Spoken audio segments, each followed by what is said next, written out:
Definitely want to get this face on camera for sure. Um, well, all right, guys. So again, my name's Hart Littell. First rule in public speaking is I'm supposed to be relatable. So I'll give you what I have, and then you can help me fill in the gap. So born and raised Lafayette, Louisiana. Both parents from Opelousas. I love Gaydon. I loved hunting here. I love eat whether the day was good or bad. We go eat at Johnny's. Yes, is this still open? Yes. Okay. So the deal is, my father-in-law. Please pray for him. He's got Parkinson's, and he's definitely in the final stages. But about 4 years ago, when he couldn't get in and out of the blind, he let the lease go. Real tough day for me. We had taken my son on one hunt in the lease over here, off of, see, Coon Road turned into something else, and the farmer's name is Kirby. Kirby Trahon. That's where we were hunting. And for years, you already met John Listy, right? So John would say, I've got this goose area. It's way out there. You couldn't find it if you tried. I was like, well, I got these rice fields right next to this other area. Anyway, we'd brag about, I got teal, you have geese. And one day, John's like, you got to take me to this place with all these teal. And so we pulled up, and on one side of the road was all of John's family and his friends who'd been bragging on the other side of the street from me. And I've been bragging about the lease across the street. So anyway, me and John are familiar with this area, and I love this place. So I guess, married, 3 children, 11 years old. I was just on the phone with my 11-year-old, a 9-year-old, and 4-year-old. I married Erica Colvin, which means, I don't know what. Her grandmother was an Ashy, Doug Ashy Building Materials. So I married into a very passionate Lebanese family. So all of my Christmases have gone from rice and gravy to kidney and grape leaves. So anyway, it's an interesting cultural mix, I guess, around the holidays. What else am I missing? Grew up Youngsville, Milton, ended up going to high school at St. Thomas More. Is there anything else we need to know? No? All right, here we go. So I was asked to give a little testimony and then a little where I am with evangelization. So I'm hoping that at some point while I'm talking about it's kind of where I was, where I am, that you remember potentially where you were whenever you were your kid's age, and then how that impacts where you are now. So for me, the quick of it, because I have exactly 45 minutes, is I was born and raised again down here, southern Louisiana. Both my parents from Opelousas, and my parents had a place, my dad's family had a place at False River. And this was like paradise for me, right? I love False River, love False River. My poor dad, every time he'd get home from work in the summers on a Friday, I'm sitting by the door with my bag packed like, I know you've had a long day. It's time to go to False River, right? So we go to False River. We'd stay from Friday afternoon to Sunday afternoon, and these are my weekends, right? Well, at some point during my early high school years, my family quit going to False River all weekend. I had no idea why. I would later on find out that the reason why is my grandfather from Opelousas. He was never a particularly faithful man, not to his marriage or anything. But my grandmother found out that not only had been running around and cheating, but he'd been raising another family on the other side of Opelousas. So she's like, look, we're old Catholics. We don't get divorced. That's not our thing. You just go live at the place in False River. I stay here in Opelousas. So that was the deal. So I quit going to False River for the weekend. Every once in a while we'd go up for the day, but this was difficult for me now because False River was a place where, with my whole family from Opelousas, some went to Mandeville, one went to Kansas, but False River was this place where we could all sort of come together. You know what I mean? Like I didn't, when I talk about cousins with people who aren't Cajun, they're like, oh yeah, your family who are your sister's kids or whatever. When I say cousins to Cajun people, I'm like, some of these are tighter than our own brothers and sisters. You know, this is family. So anyway, for me to get to see my cousins, it had to happen at False River or it wasn't going to happen, right? And it was cool for me, that's where I learned how to fish, I learned how to ski, I learned how to swim. This is a place for me as a young man to really know who I was, right? So eventually, again, we quit going to False River. This is a big deal for me. When I'm in high school, St. Thomas More, about 17 years old. Anybody have kids in high school? Yes? Okay. Heads up. Some of this stuff I wouldn't be able to articulate until later on. So when I'm 17 years old, I'm in high school, and I tell my friends from St. Thomas More, I'm like, hey, let's go out to Falls River. The place is awesome. Like, oh, can we sleep out there? Like, can't really sleep out there anymore. We're going to go for the day. We're going to fish. It's going to be a good time. So we go out there, we fish. Um, while we're there, my grandfather, who's deceased now, but my grandfather was unusually attentive to us when we got there. Like, hey, how you doing? Can I help you with your bag? Can I help you with the ice chest? I'm like, we got it, Papa, we're good now. And this is strange, right? Because we would show up in Falls River, my grandfather would he wouldn't be there for hours. Didn't care that we were there, just kind of, I think we were more in his way than anything. But this time he was like, what do you need? Can I help you? Anyway. So I grab the ice chest and I walk upstairs. There's this sliding door. They used to have a little sticky thing with birds on it, so we didn't run into it. He kept it real clean. And he goes, I get upstairs and it's a small camp. It was a real camp. It wasn't like these palaces they're building out there in Falls River now. It was like a straight up, maybe 600 to 800 square foot. Walk into the living room. Behind the living room is a kitchen or anything. And then behind that's 2 bedrooms. So I slide the thing open, I put the ice chest down, and I can see straight into the master bedroom, and there's an open suitcase with a bra hanging off of it. And I was pretty sure it didn't belong to my grandfather. And so I'm like, okay, I see what's happening here. He's super nervous because we walked in on something. So I'm walking downstairs, and my friends are like, hey, we met your grandmother, she's great. I'm like, I don't know who you met. My grandmother's in Opelousas. So now we're here with my married grandfather in Falls River with my friends and somebody. And my friends are kind of starting to put the pieces together. And I'm like, I don't know what's going on here. So anyway, throughout the day, we're boating, fishing, whatever. And my friends are just, this is just a strange piece from the day that I remember. Stay with me on this. Ladies, have you ever seen anybody? I know you don't highlight. You all woke up this morning and your hair was perfect. But some people have to color their hair and stuff. And what they do is they put this foil thing on their head and they pull the strands through. You know what I'm talking about? You seen this thing? We passed by on the party barge on the boat, and this lady's laid out on the pier. And my grandfather's freaking doing that thing to her. He's pulling the strands through and dyeing her hair. And my friends are like, dude, what is going on here? And I'm like, I don't even know her name. I have no idea what's going on here, you know? So anyway, by the time the day ends, you've got me there. My dad has shown up. Praise God my dad showed up because he knew there was a potential for things to get weird. This is his family.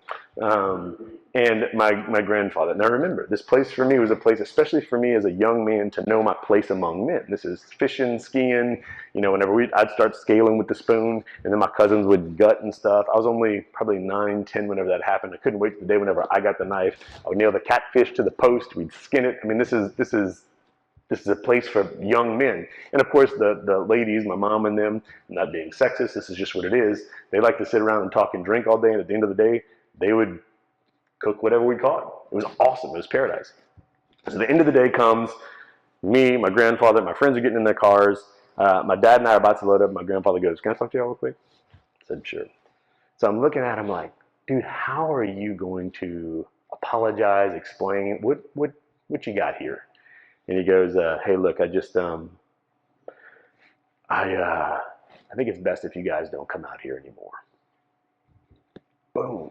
This is a big deal for me. It's because I'm 17 years old, I'm in high school, and now the patriarch of the family is like, I prefer this over you. He's talking to his son, his firstborn son, his firstborn son's firstborn son. By the way, he was a firstborn son. He's like, I don't want it. I like this better. So I'm driving home, and if anybody's into politics these days, there's a young campaign manager named Todd Escalona. Anyway, this kid went to St. Thomas More with me. And he goes, hey, Beej. They call me BJ Littell. I was Bernard Hart Littell Jr., so BJ Bernard Jr. I said, hey, Beej, I got a question for you. I said, yeah. He goes, hey, what the F was that? And I was like, I tried to start to explain it, and I couldn't. Words didn't come out. I would say for sure for years that I was embarrassed, but embarrassment doesn't quite capture what I was feeling. The real word was shame. Am I familiar with the word shame? Shame's a careful thing, and young people take that on quickly. Shame is what happens whenever something has happened, and the only thing I can take from it is there's something wrong with me, right? Guilt is so healthy. Hey, I did this thing. I feel terrible. What happened is bad. In fact, my behavior was bad, or your behavior was bad. That was bad. Shame says, I'm bad. There's something wrong with me. And does anybody know why that's such a careful thing for us to watch out for? Does anybody know what the very first thing is that God spoke to people? He created everything for a few days and then said, this is good. You're good, right? Shame is literally Satan going after, and young people are very prone to this. Shame is Satan going after the very first thing. He's trying to lie to me and you about the very first thing that our loving God spoke to us. So here I am at 17 years old processing this shame. I mean, it's hard for me, right? So anyway, so all I knew in that moment was I never want to feel this thing again. Whatever the hell that is, I'm out. I don't ever want to be looking. I don't want people looking at me wondering what's going on here. What's wrong with you? What's wrong with your dad? What's wrong with your grandfather? What's wrong with your family? So I get home. That was a Saturday afternoon. On Monday, my girlfriend was there. I broke up with her. Boom. You are not going to reject me. Now that you've seen what my family's capable of, now you see the kind of people we are, you're out. It's terrible. This is my 17-year-old brain processing things, right? By the way, I'm not advocating for the way I handled things from this point forward. But I just knew that this thing was hurting. By the way, I couldn't have said that. I don't think I could have articulated it at the time. But this thing is hurting, and I don't want anyone near that. Now, some people know me, especially from high school. Yes, I was an athlete, but I was the guy who was athletic and then very artistic. So I was either a very athletic artist or a very artistic athlete.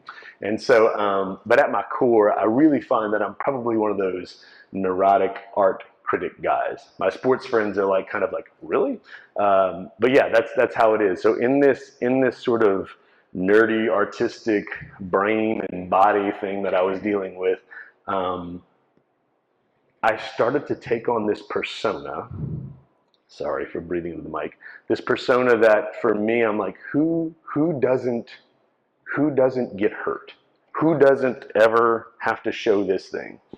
And as the product of the 80s and 90s, seeing action stars on TV, I was like, oh, forgive me, Father, the badass, the tough guy. Like, that's the guy nobody messes with, right? So I'm out there now from the age of 17 to about 20-something years old, mid-20s, I'm the tough guy. And when I tell you, there's not a plane I didn't jump out of, there's not a fight I didn't want to get in. I did MMA before MMA was a bigger thing. I did that for 2 years. There was this quest. Now, don't get me wrong. I have an adventurous spirit. Praise God. I love a good adventure. But adventure for tough guy's sake is ridiculous. Whenever you unite it to the Lord, as I would do later, it's a beautiful thing. But I was taking this thing looking for an answer in this adventurous life that I wasn't going to find in it, right? So I amassed some cool skills, but at the end of the day, I wasn't getting what I needed from this stuff. So anyway, when I am 22 years old, I think, maybe 21 years old, I heard about a guy named Frank Summers right up the road from here. God rest his soul, just died a couple months ago. An Abbeville guy, and he's got this missions company, family missions company. And some friends of mine went on a mission trip. And they said, while we were on this mission trip, truck broke down, and Frank had us all get out of the truck and pray over the thing. I was like, and you freaking did it? And they were like, yeah. I was like, then what happens? Well, the truck started. I was like, I gotta go. Time for another adventure, baby. Because I want to know what's going on here. I got to figure this out. If it's a cool party trick, I want to do the thing where I touch the truck and it starts. I got to figure out what's going on here. So I go to Mexico and I encounter poverty for the first time in my life. Also, I encountered the woman who would become my wife. So what happens is now I've got this heart. I went to Mexico trying to kind of be this adventurous, at the end of the day, really kind of moron, trying to figure out if I can find something substantial to make sense out of my life. Instead, I ended up meeting my wife, and I was very conflicted. Because at this point, what does a wife want? You help your husbands out. What do you want, ladies? You just want his heart. You want him to love Jesus and you want him to love you, right? Well, this thing is protected, and now I'm conflicted because I'm supposed to be loving this person, I'm supposed to be providing for this person, and all I've done in the last probably 5-6 years is kind of built up skills as a tough guy. Tough guys don't make a lot of money. Tough guys have trouble buying houses. They're a bad investment for a bank to give a loan to.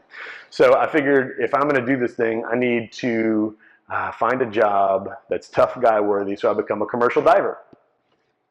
You go out there, you risk it all, come back, tell the stories, and you have a ton of money afterwards. So I did this thing. I went out there, became a commercial diver. And anybody ever done any commercial diving, offshore diving? It's difficult to say the least. They make movies about how dangerous offshore life is. It's all that stuff underwater. It's welding, it's craziness, it's sea life. It's quite a thing. Anyway, 21 of us got through the class. 21 of us entered the dive school class whenever I went in 2005. End of 2004, early 2005. 13 of us made it in the first 4 months. 2 of us were already dead in diving accidents. I say us, it wasn't me. But 2 people were already dead in diving accidents, right? And I was so steeped in this quest to prove how tough I was. My buddies Jeremy and Trey died, and I mean this. When my buddies died, instead of really grieving or thinking like, first off, like, oh my God, they're dead. Secondly, like, oh my God, that could be me. I'm thinking like, now people are going to know what a tough guy I am. Because I'm in the most dangerous profession there is, especially for a bunch of us couillons down here. Like, they know I'm the real deal. That's how steep in this thing I was. By the way, this thing that I'm referring to, how steep in this thing I was, I'm referring to vanity. Anybody's ever been around Ignatians, they're fixed on the root sins of pride, vanity, and sensuality. And I'll just throw these at you. Maybe this is for you to unpack another time. Maybe you can just pass right over this. But the root sins of pride, vanity, and sensuality. Pride is basically, let me back up one quick second. The root of all these things is I don't know who I am. I don't know that I'm the beloved son of a father, of the Father. I don't know that. That's the problem with all these 3 things. I don't know with pride. I don't know that I'm the beloved son of the Father. So what's going to happen is I'm in control of everything. If everybody does what I say, everything will be fine. Pride. There's actually only one being. If you just do what he says, everything's perfect. And that's God. So in pride, I kind of become God. Think of your world leaders who think that they're God, who think they can tell you what to do. It doesn't apply to them. It all has to do with how I feel. That's pride. Vanity. This is not the cheerleader who has to have her hair perfect. Vanity is, I don't know that I'm the beloved son of God, or beloved daughter of God, so I need you to tell me who I am. Right? Can you see how I was steeped in vanity? I needed to show you that I was a tough guy, because if I performed that well enough for you, then I would look at you and hopefully I would believe it enough to know that I was whole, that I was secure. Vanity. Nightmare. Lay down in my bed at night, my head hits the pillow, and I'm reviewing conversations over and over. How did I do? Was I funny enough? Was I cool enough? Was I whatever? And if I could make sense of all that in my head, okay, I'm good. I could fall asleep at night. Vanity. Sensuality oftentimes gets confused for sexuality. That's certainly a part of it. Sensuality, the things of the senses are going to bring me peace. I don't know that I'm the beloved son of the Father, so I'm reliant on the things of this world to eat, touch, taste, smell, have sex with, whatever it is, to feel better. If I could just be at this high elite Hollywood party, beautiful people, beautiful sounds, beautiful drugs, beautiful sex, whatever it is, my senses are going to make me whole. Encountering things of the senses are going to make me whole. On the other side of that, too, is my senses are so overwhelmed with the trauma I've experienced. Part of sensuality can be the numbing of those senses through drugs as well, right? So pride, vanity, and sensuality. Mine was vanity, which is interesting, right? Because I'm not, again, most people think vanity is the little cheerleader who has to have everything perfect. She has to have everything perfect because she cares so much about what other people think, because she doesn't know who she is. Amen? That's where I was. So anyway, I become a commercial diver. If you're doing the math already, into 2004, early 2005. Does anybody remember what happened in the late summer of 2005? Horizon was a little later. Hurricane Katrina happened. And so I go out for Hurricane Katrina, And while I'm out there surveying damage, I've been out there for 20-something days, and a bunch of us divers are out there, and we found out about this other storm coming, right? Now, we, of course, know it's Hurricane Rita. These people have no idea outside what we're even talking about. 9/11 either, which makes me feel very old and patriotic somehow. But Hurricane Rita starts barreling in. And I'm out there trying to look tough as a diver. And I remember thinking about, this is 2005, they had one email on the whole boat. So like the subject line was just your name. My friends or my, at this time, fiance, my wife would be like, hey, just checking in on you. But the subject line had to say Hart Littell, right? But everybody had one email address on the boat. Well, I found out through this one email that there's this other storm that could be bad. So when I realized it could be bad, I go upstairs to the bridge, and I'm like, I asked the captain, I'm like, hey, I heard there's this other storm. And this captain's kind of got his head down like, and I could tell he'd been thinking about it, but he hadn't necessarily been talking about it, which is, you know, things sometimes come to life whenever you actually say what you're thinking and feeling. So he's looking down, he's like, yeah. I was like, so what are we going to do? And he just goes, I said, okay. So well, let me ask you this. How fast is this storm moving? And we're in the Gulf. And he goes, maybe 25 knots, 26 knots. I said, okay. And I said, and how fast are we moving? And he looks outside and he's looking at all the cranes and us all loaded down on the boat. And he goes, 20, 22 knots max? I said, okay. And how close is the nearest port? And he just goes, not close enough. And this is my first time. A lot of you offshore guys have been through a few of these. This is my first one, and this thing would come through as a 5. It would slow down. It wouldn't make landfall for much bigger than a 3 for a couple of hours. But this thing was coming in as a 5. So I'm like, okay. So I was like, so what do you want me to do? Just go tie down everything you can find. So it's a 117-foot boat. It was the Seaway Defender. I worked for Stolt. They got bought out by Cal Dive. Some of you have heard of Cal Dive before. As soon as this storm was over, they sold the boat. It got so beat up. They scrapped it for metal, and then Cal Dive bought the whole company. But anyway, so I'm on this boat. We start running. Of course, we're catching the serious stuff in the hurricane. We end up coming all the way into Fouchon. When we get to Fouchon, it's boats. So you got the bulkhead. You got boats tied to boats, tied to boats. You could see, I call it the line of people who were really smart. The first line got out of they got out of there quick. And then when they ran out of bulkhead, they started tying boats to those boats, you know? That's like the second line of maybe not so smart, but like you eventually got out of there. We were like 4 boats out, you know what I mean? Like clearly a bunch of divers weren't thinking clearly. Anyway, ended up riding out the storm and Hurricane Rita right there. I don't know if y'all remember this either, but at the time, again, with poor communication, nobody really had cell phones in their pockets. Maybe half the population did, but we've heard that New Orleans is in Lafayette and they're murdering everybody. All of the Ninth Ward that was decimated by Katrina is now in Lafayette. They're all staying at the Cajun Dome. That part was true, and they're just pillaging Lafayette.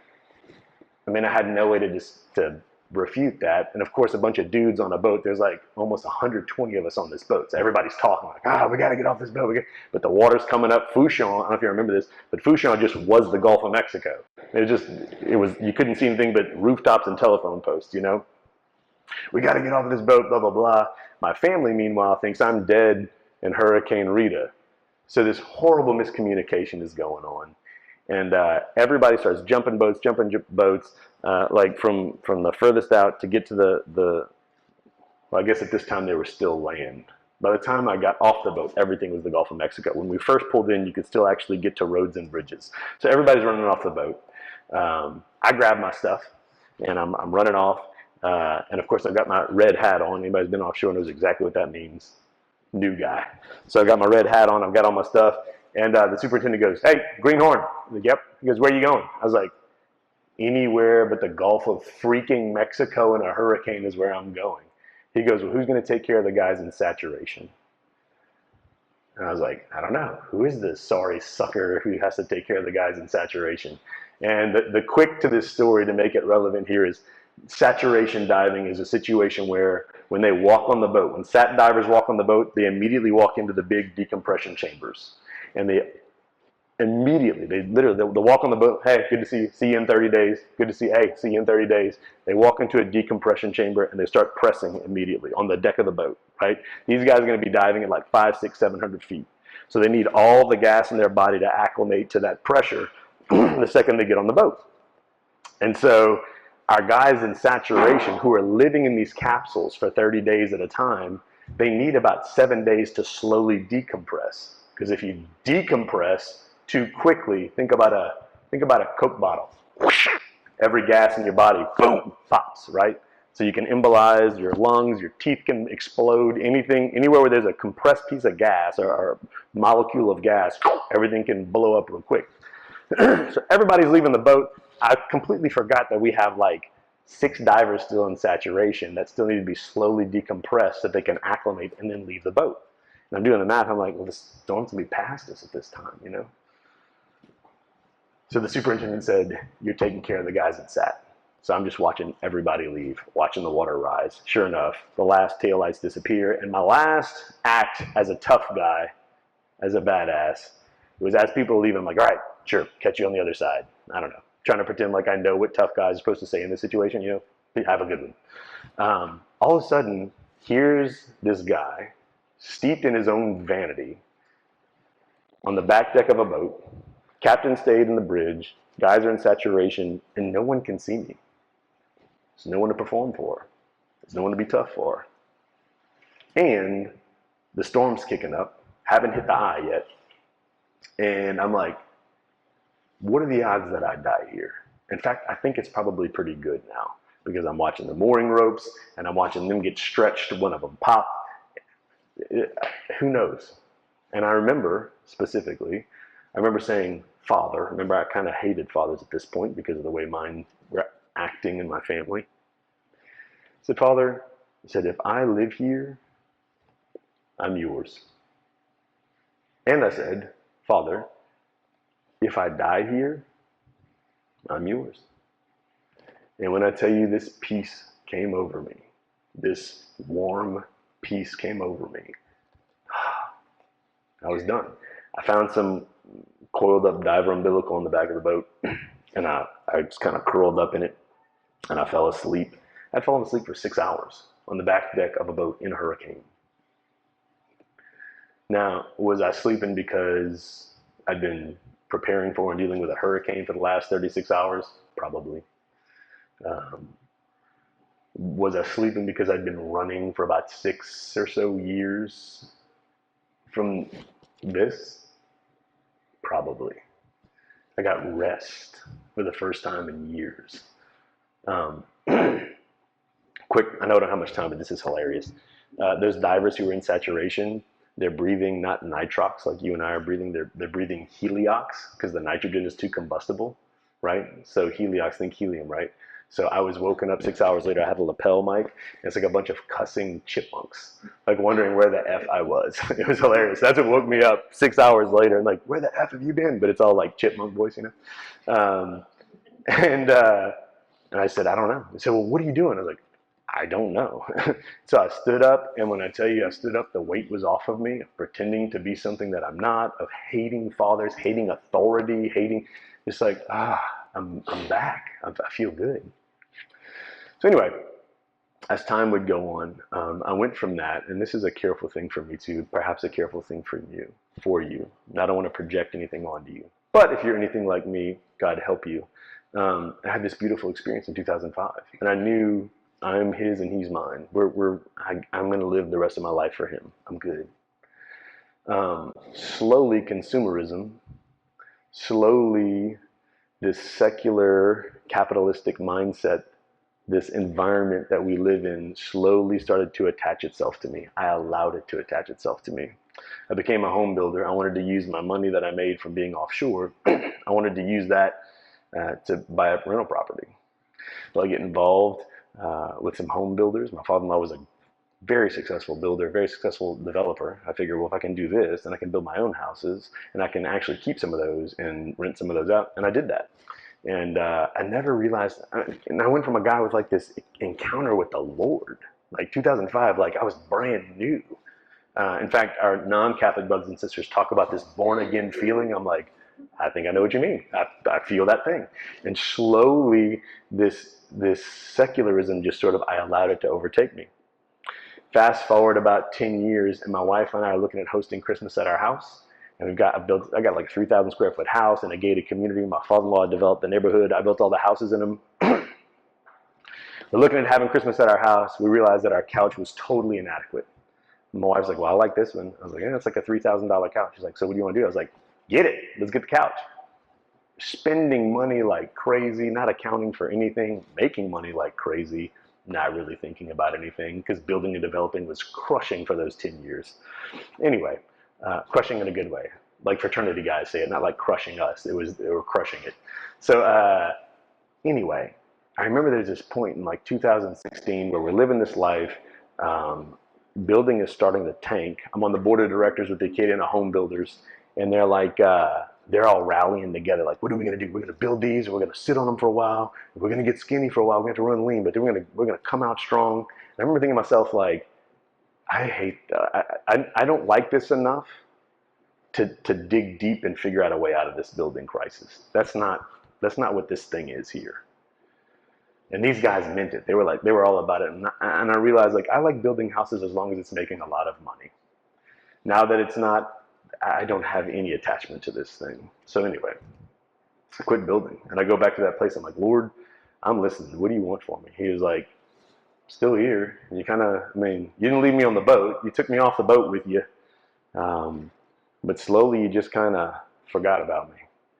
He's like, when I'm ready if you are. And I was like, scared to death, Lord, but I'm ready. He says, I want you to go talk to your friends at Family Missions Company right there in Vermilion Parish and see what they have going on. So I called my buddy Kevin Granger. I'm like, hey, said, man, I'm looking to make a change. She's like, what do you mean? What kind of change? I was like, I don't know. I don't know what I'm supposed to do. Do you have any positions available? And he was like, yeah, we're creating a position right now, actually, for the programs director. So, oh, that sounds great. How much does it pay? He was like, let me just tell you about it first, and then we'll talk about what it pays. Now, if you know anything about the missionaries, your brothers and sisters right up the road, these are people just like you and your families who sell everything they have to go preach the good news throughout the world. And so my wife, who's a teacher in Lafayette, do we have any teachers in here? Do you know any teachers? Do you know how well is a weird word. Do you know how teachers are paid? It's not great. So I go over there to Family Missions Company, and I've got a wife who's a teacher, and they were like, how do you feel about your wife out-earning you? And I was like, the concept doesn't bother me, especially if she's running like a Fortune 500 company. I think it's wonderful. They're like, no. Like, in a real way, what if she's out-earning you with this position here? And I was like, ooh, that's going to be tough. So our salary right now, our combined salary is going to be about a third of what I was able to pull in. I said, I'm going to pray about it. So I have this meeting at Our Lady of the Bayou, a convent right there in Vermilion Parish. And Joe, the director at the time, says, hey, man. He goes, have you prayed about it? I said, I think so. He says, hey, I got a question for you. When you pray about this thing, do you have this feeling, like this kind of warm feeling, not warm the way hippies talk about it, the thing I felt on the boat? And with tears in my eyes, I said, man, that's how I feel. That's how, in my heart, I know this thing is right. I know this thing is good. And he's got tears in his eyes. He goes, all right, well, welcome aboard. Boom. Since that day, I've been pursuing the Lord. By the way, not that I was as a pagan before that. It was just slowly I was allowing him to slip through my fingers. Slacked in prayer life, just going with what was easy, going where the money was. But since that day, I pursued missions, ministry, the whole thing. My wife and I, who met on mission, we would eventually prayerfully discern that we needed to go back onto the mission field. We were going to test it. So in late February of 2020, we decided we're going to go to General Cepeda, Mexico with our family of 3 now. We're a total family of 5, but we had 3 kids. And then when we got there, first thing they did, there was a Toyota Tacoma that pulled up. Mexico does not like missionaries in their country, by the way. Innately, evil regimes know. Evil regimes know that they have to fight freedom, right? If you go back to World War II, the first thing Hitler did was get rid of Jews and Catholics. Why? Because we were the ones who knew where real freedom was. You put a gun in somebody's face who doesn't know what freedom is and say, I'll take your house. Like, okay, fine, I'll do whatever you say. You take a Jew or a Catholic, say, I'll take your house. Like, I don't care. That's not what gives me freedom. I'll take all your money. Kill me. I will never bow to you. You see what I'm saying? Evil regimes always know where real freedom lies. So the first thing, when I'm holding my little baby, she was 1 at the time, Lucille, and a guy in a Toyota Tacoma with a gun turret on the back in Mexico just points it at us. This is right when we're in front of the missions house. We're like 4 hours south of the border. Just points it at us just to let everyone know who's in charge here. And then he drove off. Okay, so we had this beautiful weekend mission. I guess the point is the most peace I've felt in my life at this point is whenever I really got outside of the things that made me comfortable and really listened to him. I've had so much peace, and I've had so much joy, and I've had so much fun. And I think the misconception is this, is that the Lord doesn't really know my heart. He doesn't know, like, I'm a very adventurous guy, right? So the Lord would never be like, hey, look, here's your calling. I'm going to stick you behind a desk in an office for the rest of your life, and that's my calling for you. I mean, maybe he would. Maybe if I need to grow in this area, he would. But he made my heart. I wouldn't have an adventurous heart if he didn't make it that way. And he's saying, I want to be with you, and I'm going to fulfill it. And look, you're going to seek adventure no matter what. You're going to find, if any of my friends are going to find themselves in a Gulf of Mexico in the middle of a storm, it's going to be me. If anybody's going to be the guy who has a story about the jumping out of the plane and the parachute malfunctioned, it's me, because I'm the guy who's jumping out of planes. Does that make sense? He's like, what if you just did that with and for me? How much more fulfilling would that be? Well, in the process of doing this, I find myself letting people know how good the Lord is, right? I don't think I ever set out intentionally to like, let me tell you about Jesus. Because if anybody ever did that to me, what's my first reaction? No, thank you, right? And nobody wants to be told what you need. Hey, you know what you need to do? You need to make your Acts retreat. Have you made your Acts retreat? Have you made your Cursillo yet? I'm like, dude, I'm already out. Don't tell me what to do. When I'm living my life the way that he's designed it, there's this joy and this peace about me, and I'm told it's attractive. And when I see other people living their life in accordance with the Lord, it's attractive. And then I'm asking the questions. I want to know what you have. What are you doing? I like that. Well, I got to tell you, I mean, I'm not trying to be hokey, but God is good. Oh, that God guy again. Okay, well, how'd you get to know the God? Well, you know, I went on this retreat, or I heard this talk, or whatever, and it got me interested, so I started reading these books, or I just started hanging out with these people. I don't know how it starts for everybody. I just know that whenever I started listening to him, and I wasn't trying to tell people about how good he was, all of a sudden priests start calling like, hey, I need you to talk about how good he is. You see what I'm saying? I didn't show up at your doorstep. I didn't show up at your house doing this. I got asked to do this. That's what I'm saying, is when you just live in accordance with him, when I live just moving with his spirit, conscious of the things that I've fallen to in the past, things just kind of work out well. Even having far less money than I ever had pursuing it, things always just kind of worked out. It's very interesting the way the Lord takes care of me, and I believe for you too, whenever we're sort of just moving with him like that. Does that make sense? Living with him for sure, but it's, for me, living is not like a sitting on my couch thing. It's moving throughout my day, and that spirit is moving with me. Amen? So here's the only thing I want to throw at you. This parish, I have only a few minutes left. I want to throw some interesting stats at you. So remember, if you're relating to, if you have kids in high school, the propensity, the ability for them to perhaps take on shame, it's a big deal. Does that shape the rest of their lives? Yes. Has it shaped your life? Probably. Statistically, yes. Here's some interesting stats. You may have heard this. I looked this up for a talk 5 years ago. When just a mom in a household, when just mom goes to church in a household, there's an 8 to 20% chance that her children will be church-going people. Just mom. That's 8 to 20%. When neither parent goes to church, 6 to 15%, there's a 6 to 15% chance that the children will have a faith life. Does that make sense? So whenever just mom goes to church, and by the way, I go to church these days because my mom was a prayerful woman on her knees. I defied the statistics. But yeah, when mom goes to church alone, 8 to 20%, when neither parent goes to church, there's a 6 to 15% chance that your children are going to be faithful people. By the way, this is all faiths. So just these people polled here. This is Catholic, this is non-Catholic, this is Islam, this is all faiths, right? Buddhism technically isn't a faith. But anyway, check this out. When dad alone practices any faith, there's a 68 to 73% chance that his kids will be church-going people, faithful people. How interesting is that? The stats for mom alone or neither parent are about the same. When dad alone practices any type of faith, 68 to 73% chance that the kids will practice their faith. When both parents practice, it's about 80% chance that your kids are going to be going to church. I find that very interesting. The same stats almost when dad alone goes or when both parents go. That tells me something very interesting here. It tells me that dad, people are watching. Mom, if he's the head and you're the neck, how are you steering him? Baby, I know you work hard. You need to get to church because your babies are watching. Here's one of the most shocking statistics I found. This is slightly different. The marriages with a 96% success rate, marriages across the board, across the world, any faith, any religion, Catholics who practice natural family planning have a 96% success rate, no divorce. I found that to be very interesting. And their children, again, have an 80% chance that they'll be going to church. Catholics who practice natural family planning have a 96% success rate. I found that very interesting.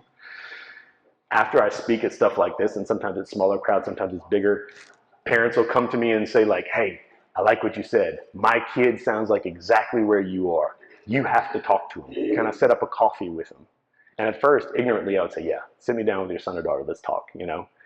And slowly, as I realized that that wasn't working, I realized what the problem was. I'm not these kids' parents.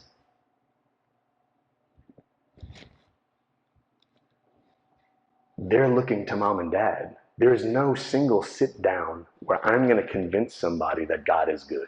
It's just not happening. They've got 18 years with you. They've got a coffee with me. Which voice do you think is going to ring louder in their heads? Now, I happen to know that whenever the kids enter into the program, the CCD programs over here, they're asked a series of questions, and a lot of them are told, they're asked, hey, who is the best example for faith in your family? And I know that the answer is, same as mine, if not for my mom, it was my grandparents. And apparently kids in this region, not just this church parish, but the larger church parishes, they say, my grandparents. And so I thought about that, and I was like, what's going on there? And there it hit me. Boom. Matthew 6, when you're to pray, what are you supposed to say? Our Father who art in heaven. Not our grandfather. Because the grandfather thing is like grandparents are a fantasy, right? The grandparents are like, oh, you hurt yourself? Oh, let me scoop you up. Oh, you want some candy? You want some money? Look, I was at the store the other day because, I'm retired and I have a little bit of money, so I bought you this thing. It's our Father. And I kept thinking, like, why does God not want us looking to these grandparent figures, right? Why does he want kids going to their parents as examples for faith, as examples for what it means to be a good person, to be a loving member of this church? And I think the answer is that grandparents are too wise. Stay with me on this. My kids know that when it gets tough for me, because I'm 40, I'm still making mistakes, right? They can find me praying. They can find me on my knees. They see me, I have to apologize to them constantly because I'm constantly messing up. Grandparents have been through all that. You know what I mean? They have all the time, oh, I just finished my 8th rosary today. Well, yeah, you don't work. You don't have kids running all over your house. Yeah, you have all the time in the world to do that. Kids are looking to us because we're making mistakes. They're looking to us like, how do you look when you succeed? And dad, mom, how do you look when you fail? And if they can find us on our knees, oh my God, I made a bad call. Oh my God, I lost my cool. I was yelling at your mom. I'm so sorry. Son, the fact that I'm sorry. How can I make this better? Would you pray with me? Something happens there. So I hope that this combination of things right now as I wrap up, I hope it just calls to mind where you were when you were your kid's age, how it's affected you now, and hopefully what we can do about this in this process of of trying to walk with the Lord as our kids are watching everything we do. How can we make that a little better? So that was my task today. I know we have to go to Mass. I hope I helped a little bit, and God bless you.